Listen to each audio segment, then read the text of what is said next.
If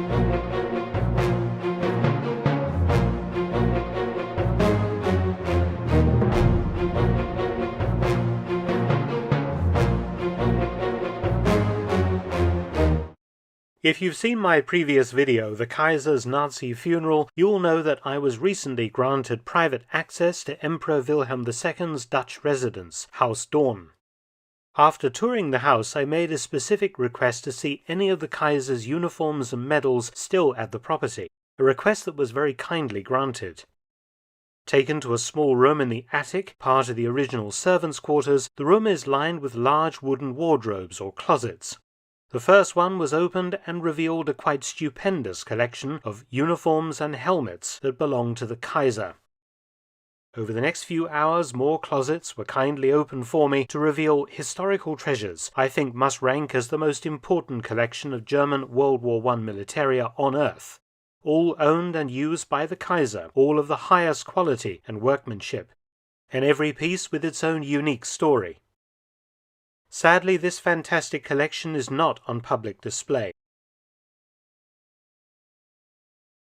Wilhelm II had some 300 uniforms, and a great many remain at Huis Doorn since his death in 1941. As Emperor of Germany and King of Prussia, he was a royal colonel of many German and other European regiments, as well as holding Field Marshals and Grand Admiral's rank in the German armed forces. I'm sure my viewers are aware that German Pickelhaube spiked helmets are incredibly collectible and, depending on unit, condition and so on, are very expensive items to collect. But these ones at Huis Doorn are, in my opinion, the best in the entire world, the creme de la creme of 19th and early 20th century German military headgear. This striking Pickelhaube is an officer's helmet of the 2nd Cuirassier Regiment Königin, Pommersches, named for the Kaiser's wife, Empress Augusta Victoria.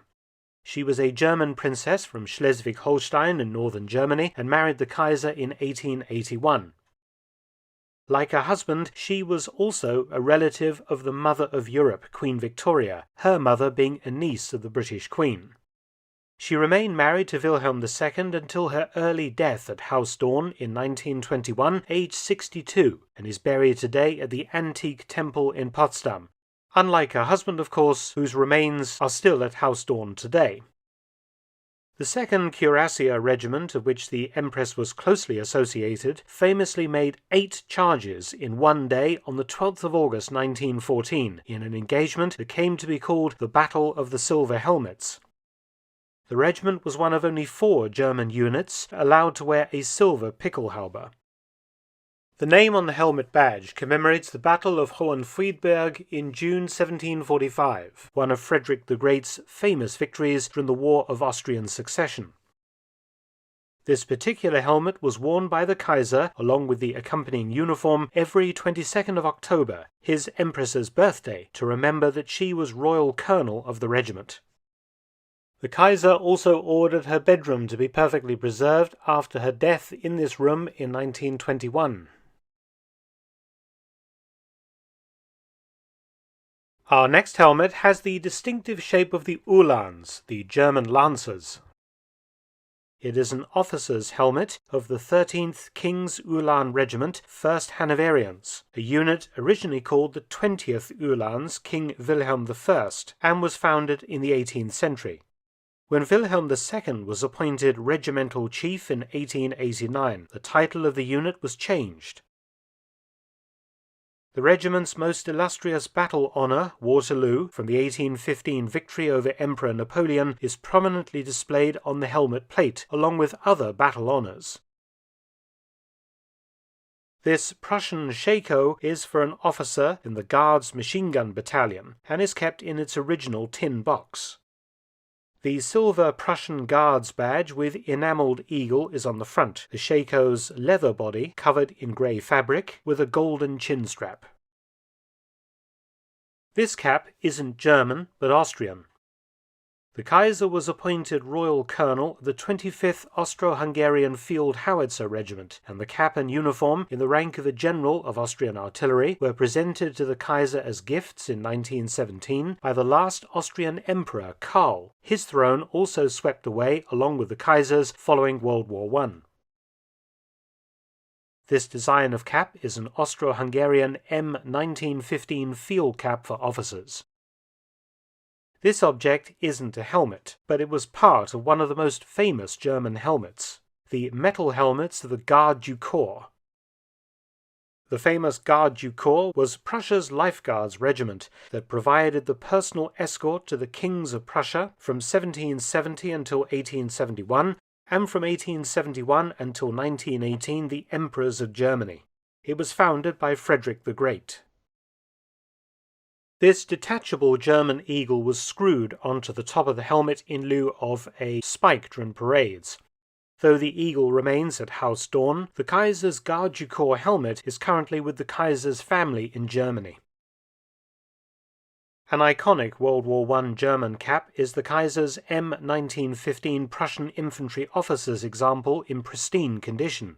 He often wore such headgear for less formal engagements in place of the heavier Pickelhauben. As well as being a field marshal in the army, Wilhelm II was also a Grand Admiral in the Imperial German Navy, and this cap is particularly apt seeing that a naval arms race developed between Britain and Germany in the decade before World War I, many of those battleships eventually clashing inconclusively at the Battle of Jutland in 1916. Ironically, it was German sailors of the Imperial Navy that mutinied and precipitated the events that led to the Kaiser's abdication in 1918. This Prussian Guards officer's Pickelhaube is covered in a special protective covering originally designed early in the war to camouflage the metalwork during trench fighting, before the introduction of the steel helmet in 1916. The sun would obviously glint off the many metal fittings and shiny black leather of a Pickelhaube, attracting enemy fire. This Pickelhaube was worn by the Kaiser during visits close to the front, though of course he was never placed in actual danger, and is adorned with a pair of winter goggles for use when travelling in an open car. The Kaiser made a visit to the Middle East in 1898, visiting the Ottoman Empire's Istanbul, or Constantinople as it was called at the time, and then on to Haifa, Jerusalem, Bethlehem, Beirut, and on to Damascus. Islam made a strong impression on the Kaiser, and he spoke favourably of it for the rest of his life. This solar topi, or pith helmet, was one of several he used during his trip to the Levant. During World War I, Ottoman Turkey would be an ally of Germany and Austria-Hungary, and among the headgear at Huis Doorn is this Turkish sun helmet, a type of helmet called a catalogue. The Kaiser wore this helmet, along with the uniform of an Ottoman army field marshal, during a tour of Constantinople and the battlefields of Gallipoli in August 1917. I started with a Pickelhaube, and I'll end this tour with a Pickelhaube. This one, of course, is slightly different. You may notice that it has a ball instead of a spike, indicating artillery rather than infantry. And this general's helmet belonged to the Kaiser as regimental colonel of the 1st Battery of the 1st Guards Field Artillery Regiment of the Prussian Artillery. Again we see the Guards' silver and enamel badge on the front, with a brass ball in place of an infantry spike atop the helmet. What I've shown you is only a small selection of the helmets and headgear that are out Huis Doorn, and you can see from these images that there are many other helmets and hats stored at the house.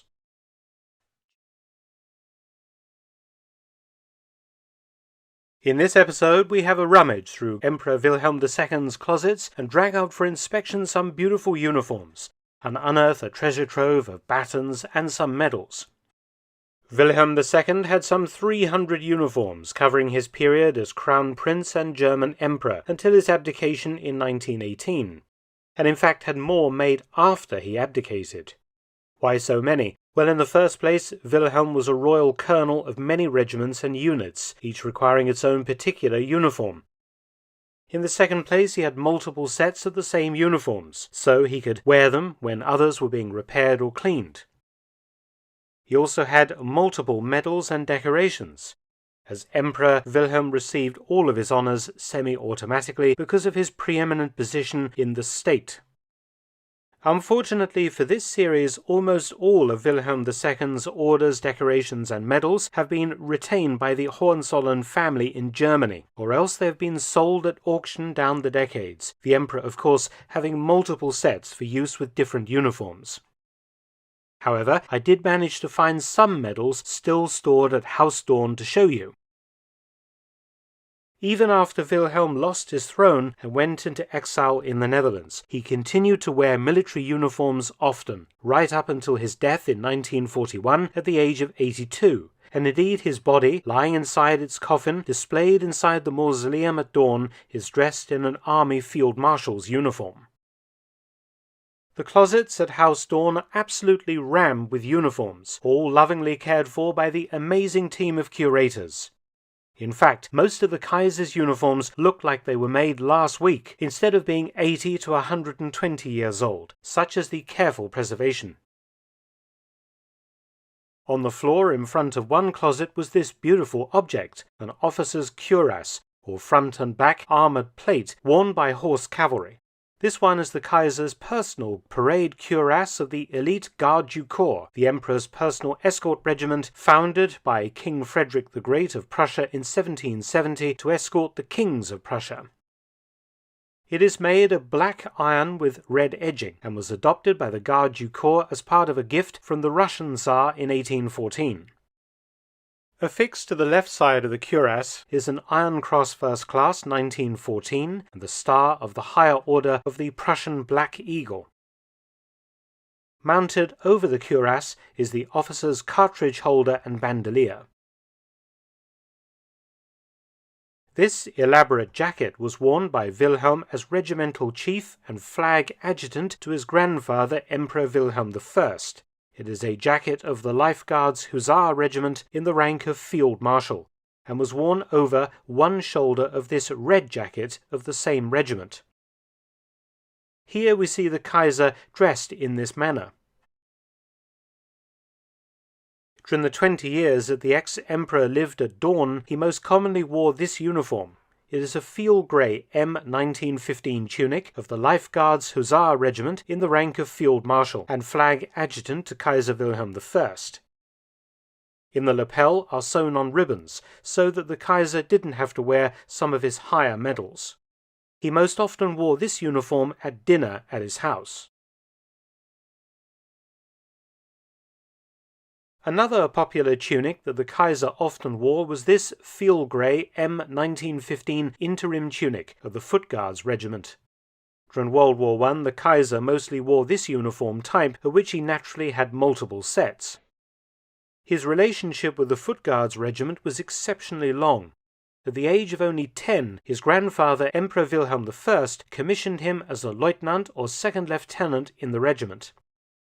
The regiment was, as well as an Imperial unit, also the Life Guards Regiment of the Kings of Prussia, and the German Emperor was also King of Prussia. Wilhelm II was both regimental chief of the entire regiment and also the royal colonel of the unit's first company. The shoulder boards show the rank of Field Marshal and flag adjutant to his grandfather.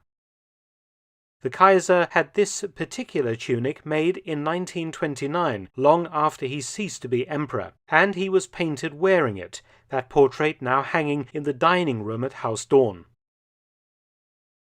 This unusual-looking tunic is a field grey M1915 Orlanker, or cavalry officer's tunic, of the 3rd Prussian Guard Lancer Regiment, the Uhlans, of which the Kaiser was regimental chief. A facsimile of this M1915 Garde du Corps officer's uniform is currently worn by the corps of the Kaiser at Doorn. This second tunic survives in the Huis Doorn collection. The shoulder epaulettes carry again the rank of Field Marshal in gold bullion thread. In order to ensure that his uniforms always looked very smart and were not creased, the Kaiser would wear underneath his uniform this special starched shirt, which has a stiff front in order to push out the front of the uniform with all the medals on. This ensured that, regardless of what he was doing, Wilhelm II in uniform had a spit and polish parade ground look. As well as being royal chief of many German regiments, the Kaiser was also a royal colonel of some foreign units. This Austro-Hungarian artillery general's uniform was worn by Wilhelm as royal colonel of the 25th Austro-Hungarian Field Howitzer Regiment, an honour bestowed upon the Kaiser in 1917 by the last Austrian Emperor Kuil I.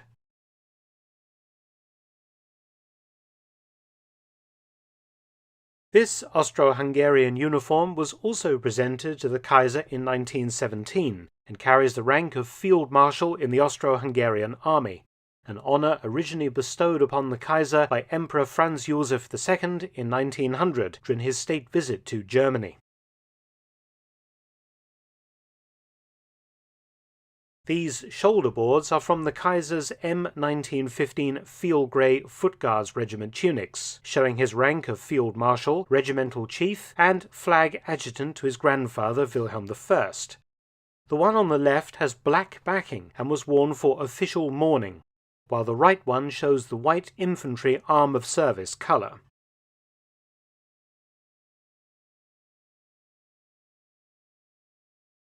This shoulder board isn't German, it's Bulgarian, and indicates another foreign appointment, this time as a field marshal in the Royal Tsarist Bulgarian Army. The Kaiser wore this uniform on a state visit to Sofia, capital of Bulgaria, in 1917. Of course, the Kaiser was also the ceremonial head of the German Imperial Navy, and here we see the Kaiser's naval dress uniform in the rank of Grand Admiral.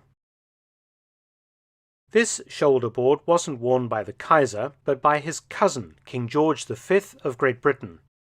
The British King was Royal Colonel of the German 1st Guards Dragoon Regiment, Queen Victoria of Great Britain and Ireland, and he wore this German uniform at the grand dinner to honour the marriage of the Kaiser's daughter, Princess Victoria Louisa, in May 1913, and also on the parade that followed the marriage ceremony. George V's German uniform, including Pickelhaube spiked helmet, is currently stored at the Royal Collection in the UK and is not on public display. Many people don't realise that Wilhelm II was also a field marshal in the British Army.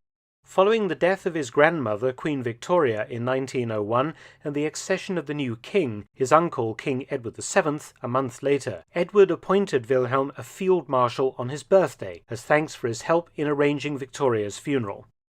The Kaiser wore British Field Marshal's uniform during Victoria's huge funeral in London on the 4th of February 1901, and carried this, his British Field Marshal's Army baton.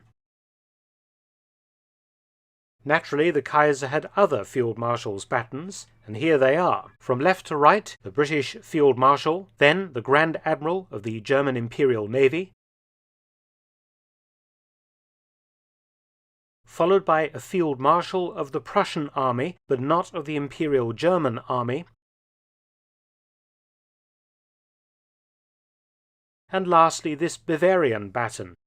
In 1915, the Kaiser was given the rank of Field Marshal in the Royal Bavarian Army by King Ludwig III.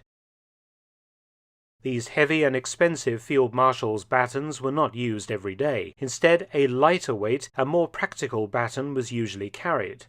Here is a so-called Prussian Interim Field Marshal's baton for use with the field grey uniform.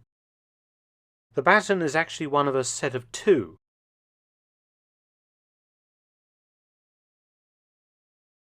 He also had another pair which were special gifts from the Emperor's flag adjutants in honour of the Kaiser's Silver Jubilee on the 15th of June 1913, and the names of all his adjutants are inscribed on a silver plaque.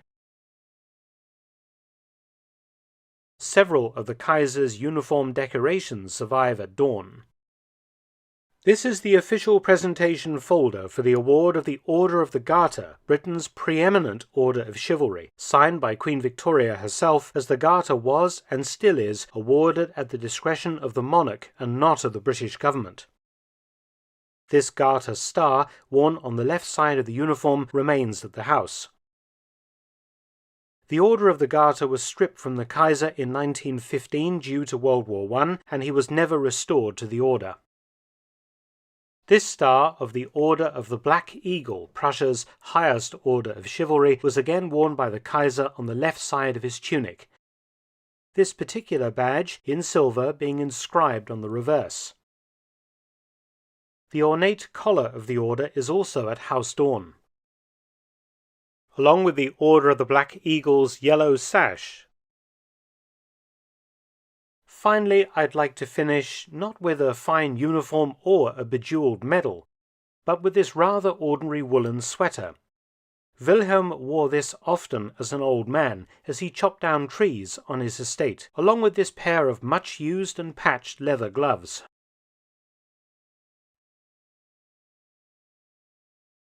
Kaiser Wilhelm II's huge collection of military and naval headgear and uniforms was impressive and very rare. Complementing these fine creations is an exceptionally fine collection of swords and daggers used by the emperor for wear with various uniforms or retained as gifts from other royal kings and emperors around the world. Each is of the very finest workmanship and are representative of the very peak of dress sword manufacture. In this program, we will examine some of the highlights of what remains a very large collection of imperial weapons held in storage today at Huis Doorn in the Netherlands. We begin with the Kaiser as a child.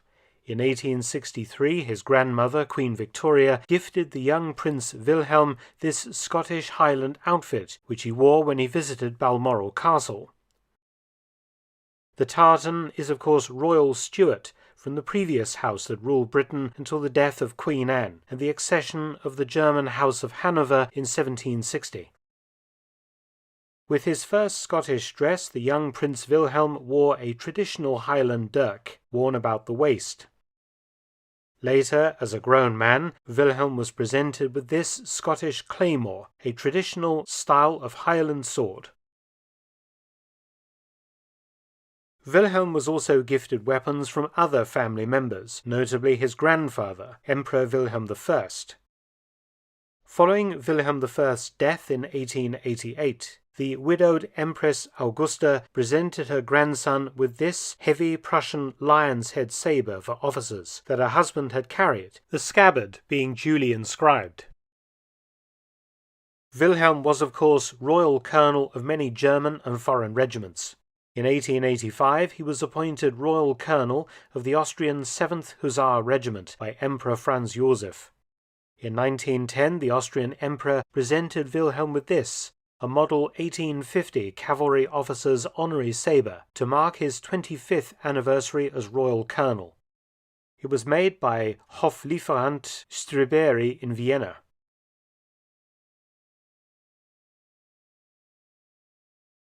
This model 1850 Austrian infantry officer's sabre was a gift to Emperor Wilhelm I, the Kaiser's grandfather, from the officers of the 34th Austro-Hungarian Infantry Regiment, of which the first Kaiser was royal colonel.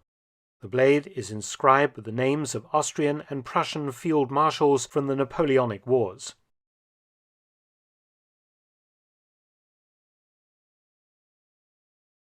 In August 1888, Wilhelm II was appointed Admiral in the Royal Swedish Navy by King Oscar II. This is a Swedish naval sabre.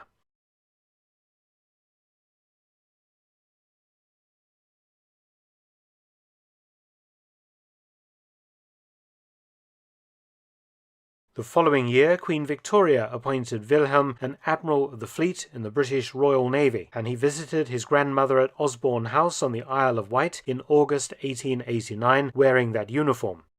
Later he was presented with this British 1891 pattern naval officer's dress sword. This is the standard issue for day wear. He also had a parade version of this sabre.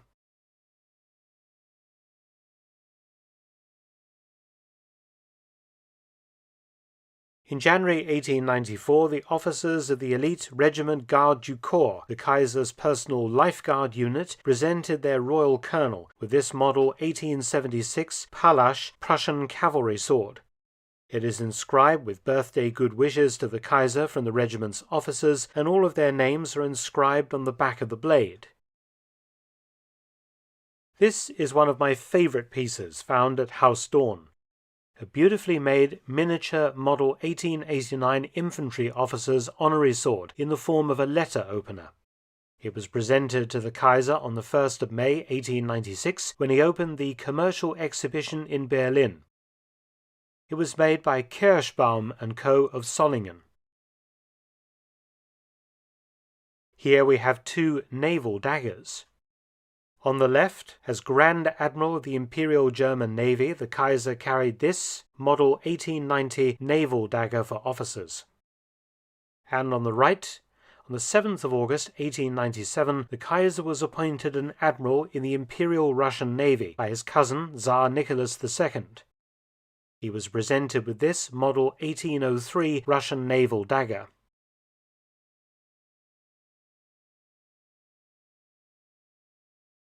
The Russian Tsar also presented Wilhelm with this Model 1855 Russian naval saber for admirals. Some more exotic blades are also to be found in the Huis Doorn collection. The Kaiser's brother, Prince Heinrich, visited Japan in 1900, and at least two Japanese swords exist today in the collection. This katana, the classic samurai weapon, was unfortunately sent for refurbishment by the museum in the 1960s, whereupon most of its original parts were stolen and replaced with copies, so this sword is largely unoriginal.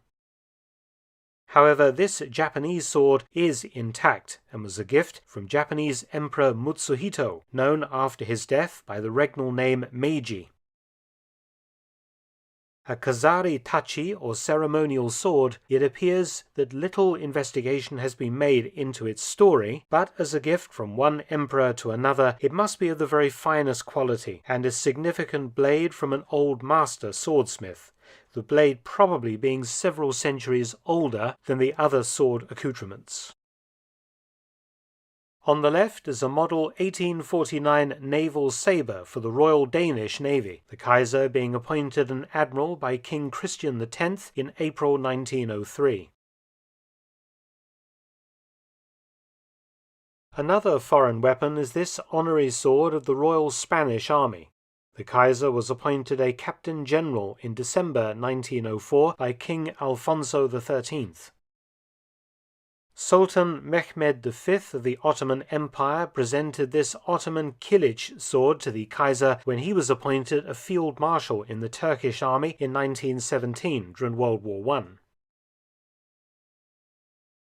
And finally, a Prussian sword to finish.